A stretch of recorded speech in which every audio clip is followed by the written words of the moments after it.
Delhi MCD का पहला रुझान आ गया है और ये रुझान बीजेपी के पक्ष में है, यानी अगर एक के बाद एक रुझान आने वाले हैं तो शुरुआत बीजेपी के लिए और बीजेपी से शुभ संकेत भी मान सकती है। लेकिन फिलहाल आपको बता दें, जो पहला रुझान है, हमने आपको बताया था 8 बजे के बाद वोटों की गिनती शुरू होने लगती है।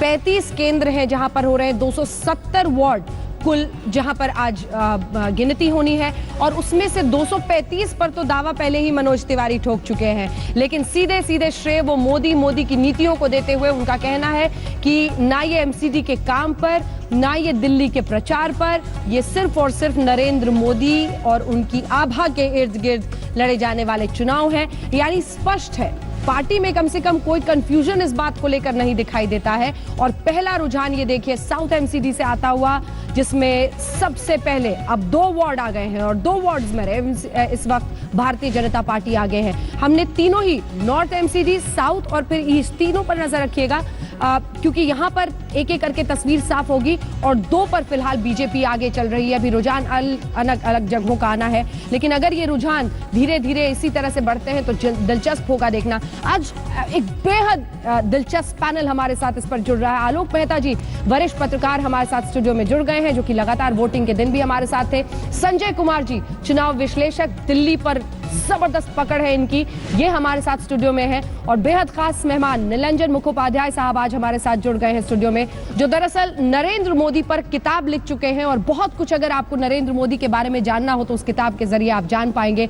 गुजरात से लेकर उनका पूरा सफर जो राजनीतिक रहा है, क्या है एमसीडी के चुनाव और कैसे ये बन गया देश का इतना बड़ा अखाड़ा, क्या है इसके मायने, इसी पर चर्चा होगी। लेकिन इस बीच हम आपको दिखा रहे हैं 2 वार्ड्स और इसी के साथ आलोक मेहता जी, ये 2 वार्ड और पहले 2 रुझानों पर बीजेपी का आगे बढ़ना। मुझे पता है आप कहेंगे थोड़ा सा इंतजार कीजिए, लेकिन जबरदस्त कौतूहल है, एमसीडी का चुनाव इतना महत्वपूर्ण बन गया है इस बार राजधानी का। अंजना जी, सबसे पहले तो आपने चूंकि दंगल कहा है, तो सामने यदि सीकिया पहलवान हो, बड़ा हमारे यहाँ कहा जाता है बिल्कुल सीकिया बहुत ही कमजोर, यदि सामने पहलवान दिखाई दे रहा हो तो पहले से ही, जैसे आपने एग्जिट पोल में कहा, उसको सामने कोई माने या ना माने, ऐसा लगता है कि एक बड़ा पहलवान है जिसके सामने पहले ही लोग ध्वस्त दिखाई दे रहे हैं। तो बीजेपी का जो रुझान जो आपके एग्जिट पोल में भी था, उस पर निश्चित रूप से आम आदमी पार्टी सर तीसरा भी आ गया जी। तो पहले तीन में और एक में दूसरा जो अब किसी पार्टी का खुला है तो वो कांग्रेस पार्टी का, क्योंकि एक वार्ड पर फिलहाल आपको कांग्रेस पार्टी आगे दिख रही है साउथ एमसीडी में। याद रखिए पॉश इलाका माना जाता है। इधर बीजेपी 3 वार्ड्स पर आगे चल रही है। इसका अर्थ क्या है संजय जी? क्या हम माने कि ब्रांड मोदी, अभी आप भी मुझे कहेंगे कि थोड़ा सा इंतजार कीजिए। बिल्कुल नहीं अंजना जी, आप सच कह रही हैं। जब भी हम आपके प्रोग्राम में आए और जब वोटों की गिनती शुरू होती है, और हम हमेशा कहते हैं कि थोड़ा इंतज़ार कीजिए, ये पोस्टल बैलेट है, चीज़ें बदलेंगी। शायद आज मैं ये नहीं कहूँगा, मैं नहीं कहूँगा कि इंतज़ार कीजिए और नतीजे बदलेंगे या रुझान बदलेंगे।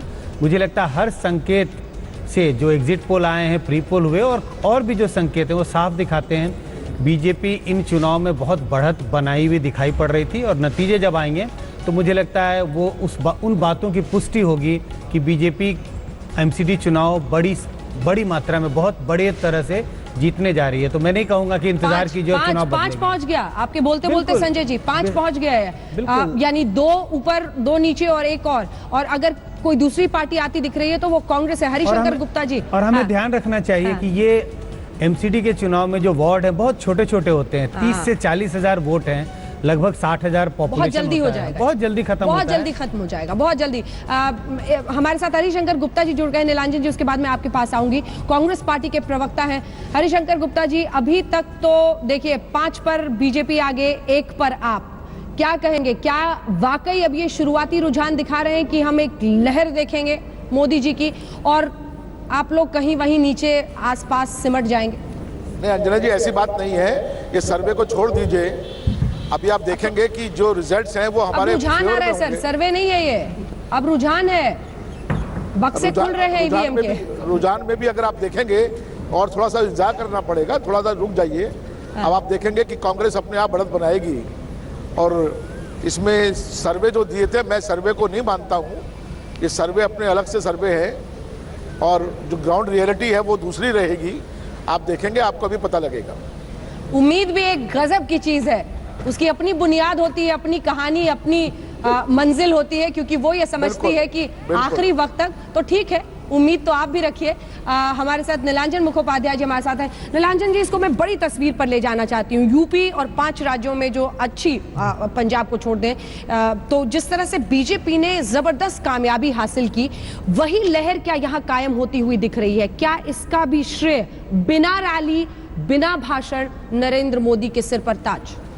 नहीं, बिल्कुल एक सीक्वेंस के तौर पे हमको देखना चाहिए। उत्तर प्रदेश, उत्तरांचल, उत्तराखंड में जो चुनाव हुए, जिस तरह से भारतीय जनता पार्टी ने जिस एम्फेटिक तरीके से उन्होंने मेजॉरिटी आज मैं आप लोगों को बीच बीच में टोकूंगी सर, क्योंकि ये देखिए 3-2-2 जोड़ लीजिए, 7 हो गए, 7 हो गए बीजेपी अभी के तक के जो है ये तो बिल्कुल स्वीप, और उसी ट्रेंड को, जो यूपी की ट्रेंड थी, उसी को आगे ले जाती है। ये बिल्कुल दिखाता है कि जो भारतीय जनता पार्टी के फेवर में एक तरह से लहर चल रही है देश भर में, वो सस्टेन हो रही है।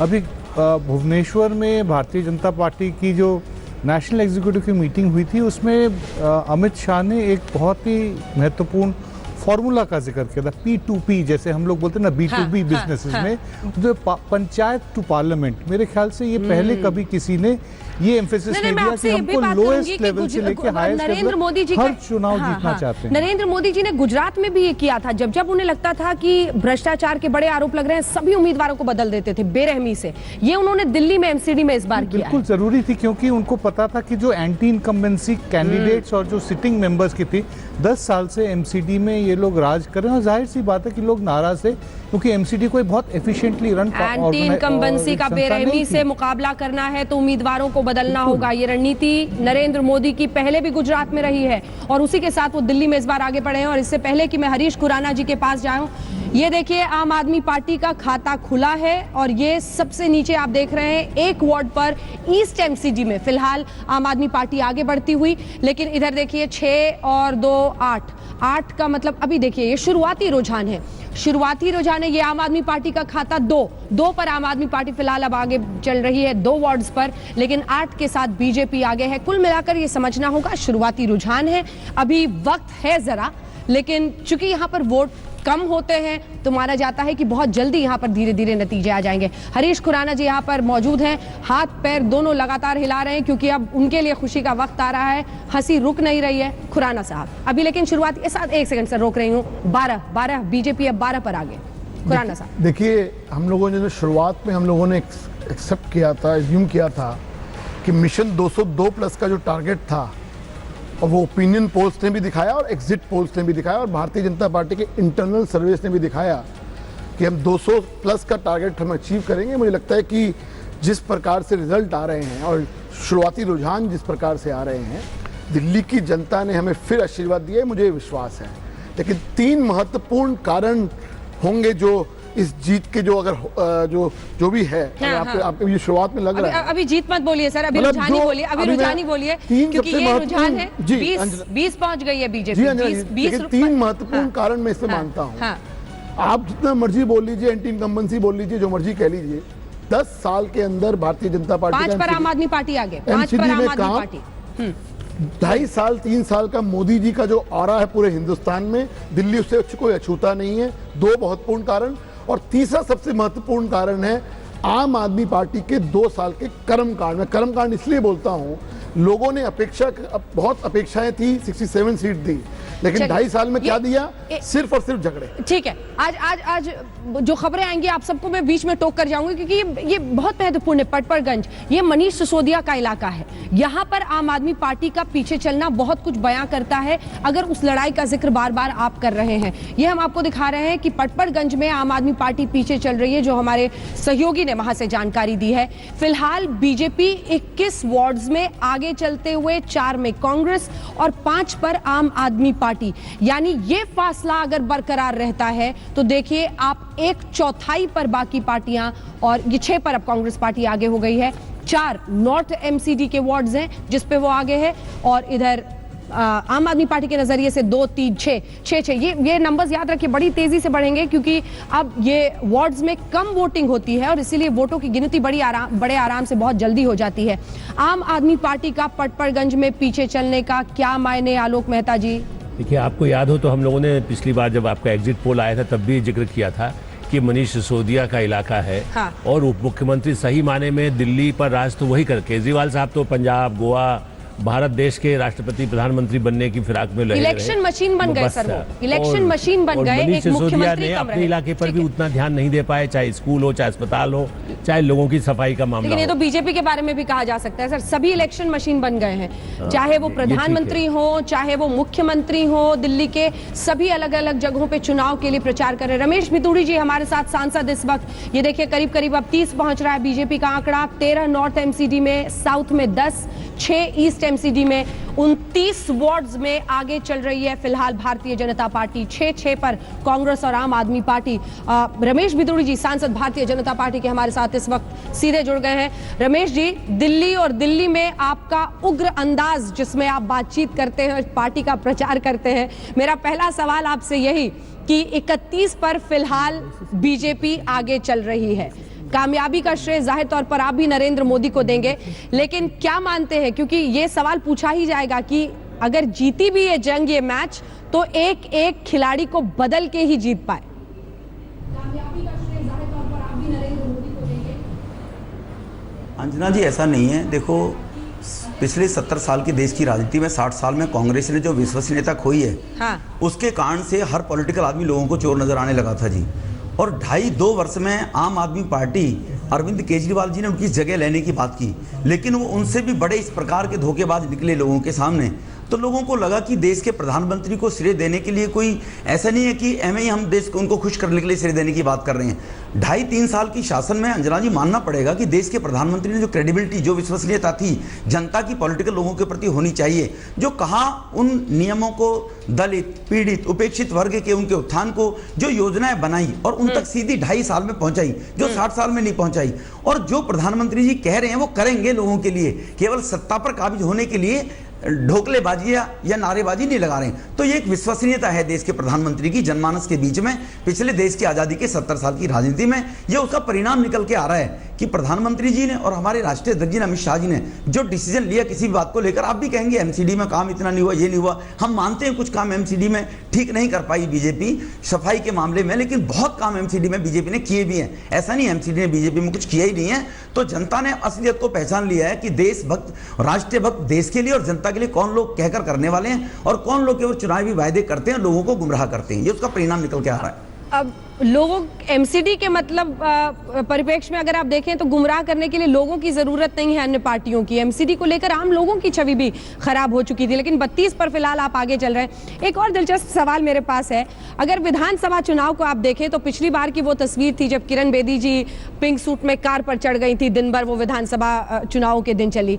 इधर मनोज तिवारी की तस्वीर है पूजा आरती करते हुए, राष्ट्रभक्त आपने बोल ही दिया कौन सी पार्टी है, लेकिन अब कम से कम एमसीडी में तो सर राष्ट्रभक्ति को मत लाया। ये कामकाज, एडमिनिस्ट्रेशन, काम, नाली, मच्छर, डेंगी, चिकनगुनिया, ये राजधानी की नियति बन गई है इस सदी में भी। मेरा सवाल आपसे ये है कि किरण बेदी के बनाम क्या मनोज तिवारी सामने लाने के लिए सही फैसला साबित हुए? 38 पर आगे बीजेपी, 38 पर आगे भितूड़ी साहब। नहीं, सही फैसला इसलिए साबित हुआ, अंजना जी, प्रधानमंत्री जी ने कहा सबका साथ सबका विकास।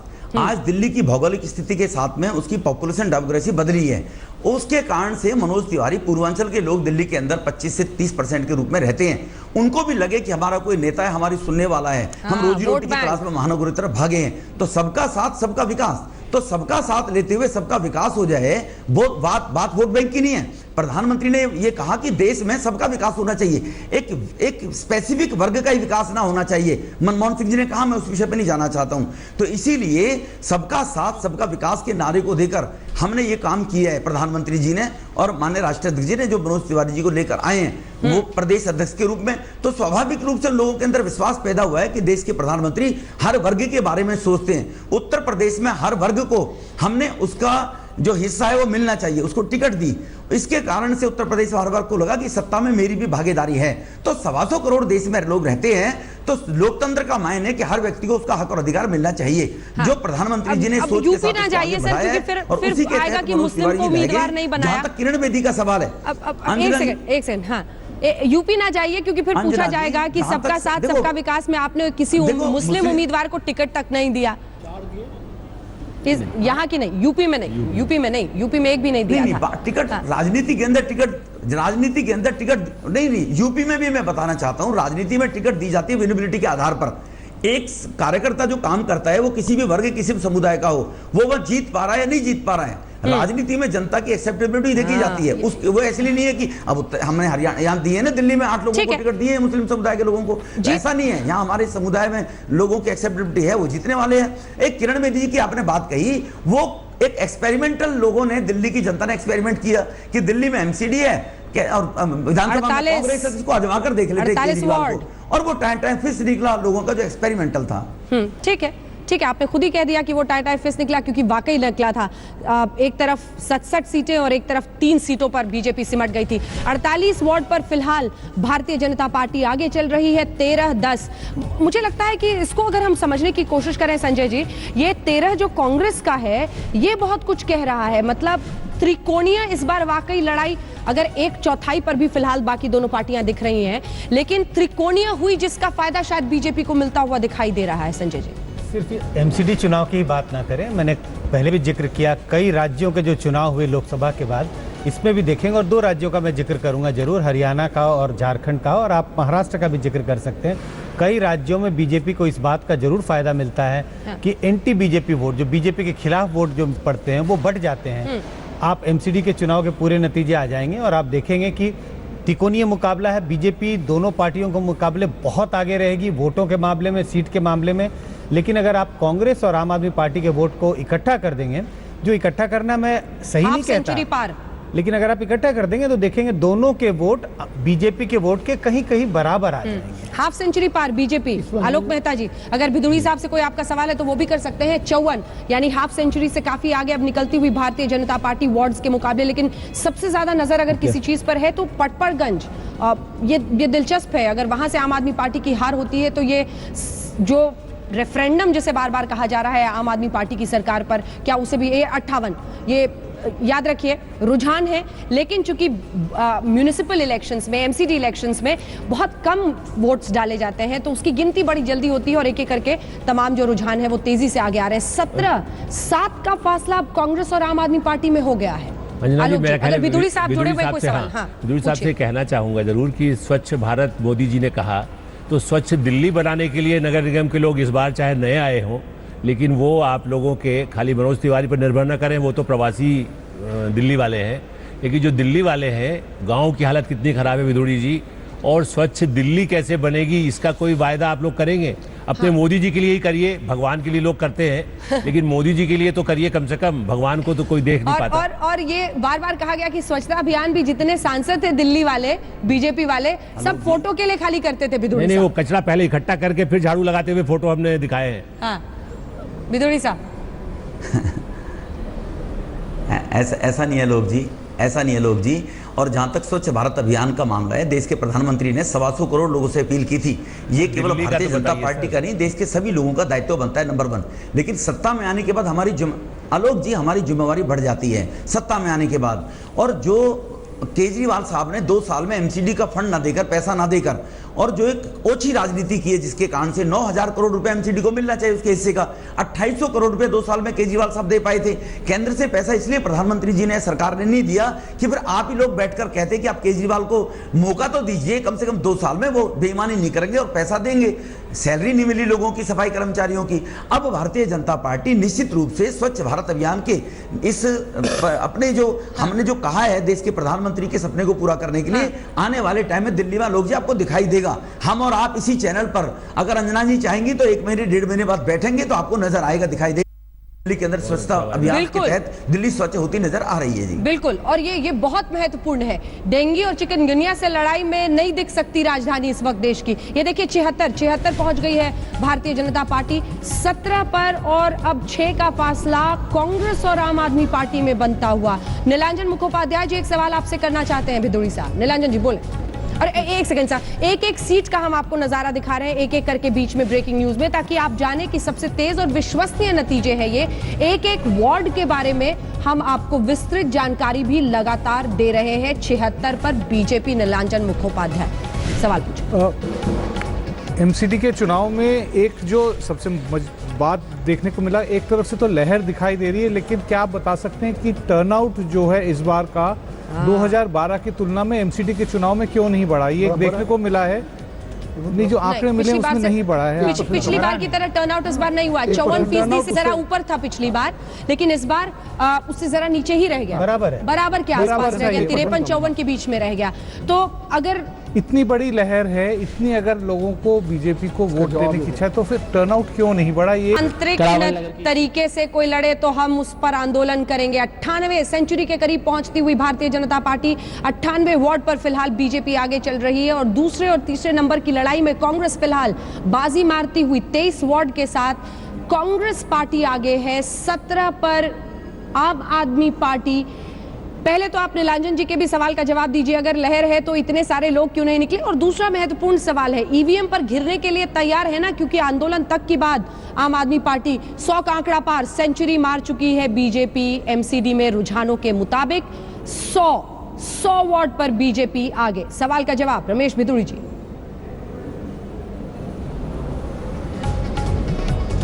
देखो, जो अभी नीलांजन जी ने शब्द यूज किया है कि वोट परसेंटेज क्यों नहीं बढ़ा है, मैंने कहा ना 2 साल तक आम आदमी पार्टी की सरकार रही और आम आदमी की पार्टी की सरकार ने लोगों का विश्वास खोया है। उस विश्वास के कारण से लोगों में एक नफरत पैदा हुई है कि रूलिंग पार्टी की जमानत जब्त हो जाए चुनाव के अंदर, तो इससे बड़ा परिणाम आपसे भी कुछ काम ऐसे एमसीडी में होने चाहिए। नहीं हो पाए होंगे 10 साल के अंदर, जो लोगों को पसंद नहीं आए होंगे। आगे भारतीय जनता पार्टी का नेतृत्व इस बात के लिए चिंतित है और उसको सुधारने का प्रयास करेगा। लेकिन वोट परसेंटेज गिरने का एक ही कारण है केवल कि आम आदमी पार्टी के प्रति और कांग्रेस के प्रति लोगों में नफरत, और वो लोग वोट कास्ट करने नहीं आए। तभी उनकी स्थिति रह गई है कि वो अब आप अंदर देख ले सकते हैं 2/3 बहुमत से बीजेपी आगे जा रही है, तो उन लोगों ने वोट कास्ट नहीं किया जो इनके समर्थक रहे होंगे कहीं ना कहीं आम आदमी पार्टी के, उनके अंदर इनके प्रति नफरत रही होगी, इनकी क्रेडिबिलिटी को लेकर, विश्वसनीयता को लेकर। चलिए 111 भारतीय जनता पार्टी अब 116 पर, 116 वार्ड में भारतीय जनता पार्टी आगे, यानी जबरदस्त अब फासला बनता हुआ दिखाई दे रहा है। साफ नंबर 2 की पार्टी रुझानों के मुताबिक 40 पर कांग्रेस पार्टी और आम आदमी पार्टी एमसीडी के चुनावों में रुझानों के मुताबिक नंबर 3 पार्टी बनती हुई। ईवीएम पर घिरने के लिए तैयार है ना रमेश भिदुड़ी साहब? क्योंकि अब आंदोलन की ही तस्वीर और सूरत बनती दिख रही है। अंजना जी, ये लोकतंत्र है। 1975 में आपने देखा होगा श्रीमती इंदिरा गांधी ने किस प्रकार से लोकतंत्र को घोटने का प्रयास किया था। इसी देश की जनता ने 77 में मैंडेट दिया था जी। तो ये जो आम आदमी पार्टी के लोग हैं, इनकी आदत है। केजरीवाल साहब ने एक झूठ बोला, जेटली साहब ने डिफॉर्मेशन डाला, अदालत ने उनको कहा ये आदमी झूठे हैं। मेरे ऊपर उन्होंने केस किया, आपके चैनल के माध्यम से कहा कि मेरे पे संगीन आपराधिक मामले दर्ज हैं, पंपलेट तक बांटे मेरे लोकसभा चुनाव में। उनको चार्जशीट किया है कोर्ट के अंदर कि एक भी मुकदमा दर्ज नहीं है। इनकी फितरत ही इस प्रकार की है, अगर जीतेंगे तो जनता जिताएगी, हारेंगे तो ईवीएम कैसे जिताएगा? तो लोकतंत्र में, और अगर ईवीएम में गड़बड़ होती तो देश के प्रधानमंत्री तब भी थे जब इनको 67 सीटें मिली थी। उस टाइम ईवीएम कहां चले गए थे? और टाइम भी बहुत मिला था, 1-1.25 साल के बाद चुनाव हुआ था, एक दिन में तो हुआ नहीं था। तो अपनी फ्रस्ट्रेशन को दूर करने के लिए इस प्रकार की फितरत जो इनके लोगों की है, वो देश की जनता और दिल्ली की जनता समझ